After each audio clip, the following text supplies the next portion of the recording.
Ndërkombëtarët kanë vënë në monitorim Këshillin e Lartë të Prokurorisë. Java që vjen do të jetë shumë e ngjeshur për anëtarët e këtij këshilli, pasi në datën 9 dhjetor do zgjidhet kreu i ri i Byros së Hetimit dhe në datën 11 kreu i ri i SPAK. Për kreun e BKH është propozuar emri i Joni Ketës dhe pritet të mos ketë surpriza, ndërsa sa i takon kreut të SPAK janë në garë 4 emra: Adnan Xholi, Klodian Braho, Doloreza Musabelliu dhe Elvin Gogaj, që në shtator SBA dhe ambasadori gjerman kanë patur takime në KLP, pasi kanë dyshime se politika mund të ndërhyjë në proces.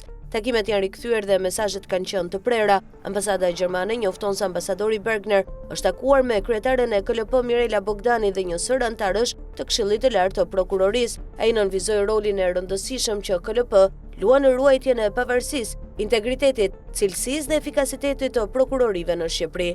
Ambasadori inkurajoi Këshillin të kryejë detyrat e tij në mënyrë aktive, me përgjegjësi dhe vetdije. Bergner theksoi rëndësinë e zgjedhjes së ardhshme të pasardhësit në detyrë të Altin Dumanit, si kreu i prokurorisë së posaçme SPAK. Burime brenda sistemit tregojnë se takimet diplomatike me antarët e KLP do të vijojnë edhe gjatë ditëve në vijim. Vetë ambasada e SBA ka qenë e prerë disa herë. Integriteti i procesit për zgjedhjen e prokurorit të posaçëm të SPAK është thelbësor për vazhdimin e bashkëpunimit mes Shteteve të Bashkuara dhe Shqipërisë në luftën kundër krimit organizuar ndërkombëtar dhe për forcimin e sigurisë së vendeve tona. Në të njëjtën linjë ka qenë edhe prezenca e BE.